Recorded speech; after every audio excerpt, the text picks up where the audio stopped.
What's going on, guys? It's Greg here, aka NYPrepper. It is Thursday, June 22nd, 2023, and I have an emergency alert to share with you guys. It is just past midnight here in Pennsylvania, and we have a massive amount of emergency action messages over the past 12 hours or so, and these are alphanumeric messages that the Pentagon sends out to our nuclear armed submarines, the Ohio class subs. And so these are also known as nuclear attack options. That's what these messages are. Okay. So the Pentagon is giving out nuclear attack options to our submerged nuclear armed submarines. Okay.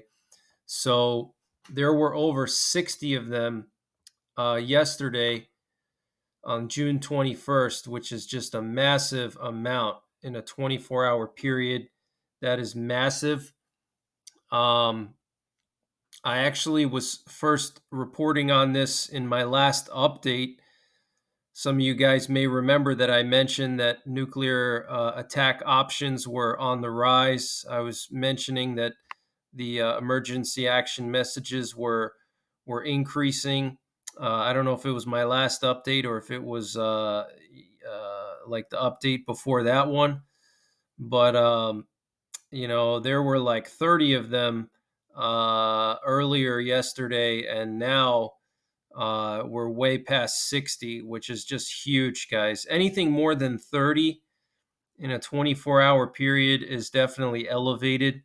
For there to be like over 60, I counted 66, which is just insane. Okay, so we have to see if these messages continue uh, tomorrow, okay, or today, actually, the 22nd.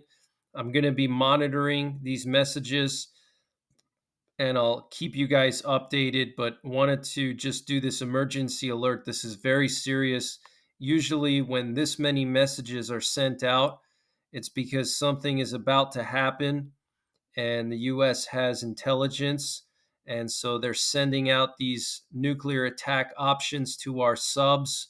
So this way they're in position and ready to go in case things spiral out of control. Okay. Um, and what I mean is that our nuclear deterrent has to be ready to go at a moment's notice. So they have to constantly update our nuclear forces with up to date information. Okay, and for there to be this many is very, very unusual. I know there's a bunch of other channels talking about it. I know my buddy Lee Wheelbarger's covering it. I know Marfugel News was covering it. Uh, so I'm not claiming to be the first guy to do this update here, but I know I was probably one of the first that noticed an uptick earlier yesterday, and I was one of the first to report that. And this is definitely very concerning. We have also a nuke sniffer plane in the air right now doing loops over Iowa, which is really bizarre. Okay, for there to be a nuke sniffer plane uh, after midnight over central Iowa, just doing nonstop loops, is extremely unusual. These are the constant Phoenix planes. That's what they're called. If you want to learn more about them, just search on the internet constant Phoenix.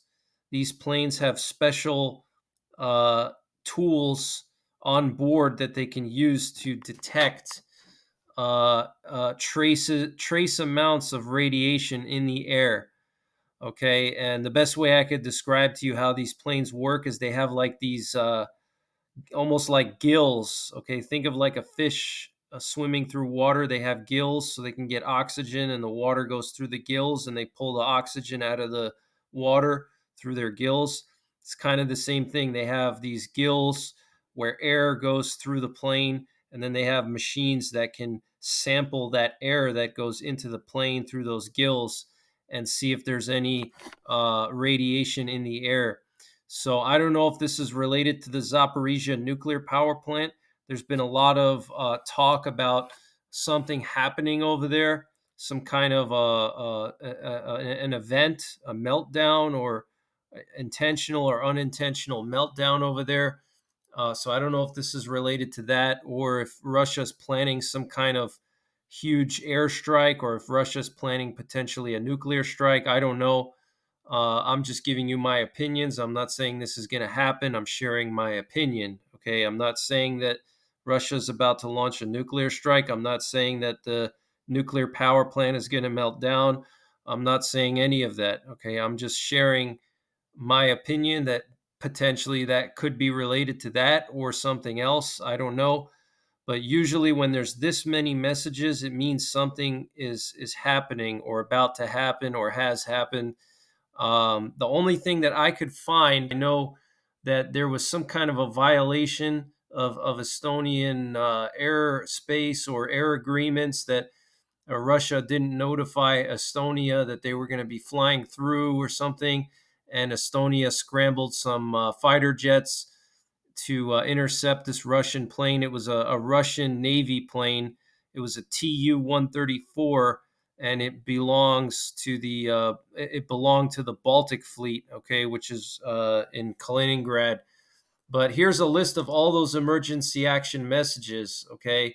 Look at all these messages. This is just ridiculous. I mean, this is absolutely insane, okay? Right before Russia invaded Ukraine, there were like 30 plus messages every single day for like an entire week, okay? So these messages definitely tick up before things happen. Um, so we'll have to keep an eye on this. I'll keep you guys updated. I want to just show you some of the flights in some of the planes in the air here. So this is that Constant Phoenix plane over central Iowa near Des Moines. Okay, it took off from Offutt Air Base. Now, Offutt Air Base is home of Stratcom, okay, Strategic Command. There's a huge bunker underground here. This is where the U.S. military would command a nuclear war, okay, from Stratcom. This is where they took Dick Cheney after 9/11. Massive, massive bunker underneath Offutt Air Base, okay? And so this thing took off from Offutt Air Base, and, it was flying all over the Midwest. And right now it is doing loops over Des Moines. Okay, very, very unusual, guys. Very unusual. Again, these can detect radiation in the air. Okay, for there to be one of these up in the air at this hour, I cannot stress to you how unusual that is. And here's a picture of that Russian Navy plane that flew. I don't know if it flew into Estonian airspace or not, but there was some kind of a situation where Estonia had to scramble fighter jets. And I believe Estonia doesn't have their own fighter jets. They have the NATO Baltic Air Policing mission. So, like Poland, Germany, and some other Western European countries provide air security for the Baltic countries because they don't have their own fighter jets. Okay. So you can actually see on this fighter jet what appears to be the NATO logo here. It's kind of hard to see, but you can see that blue color, and it says NATO, OTAN or whatever.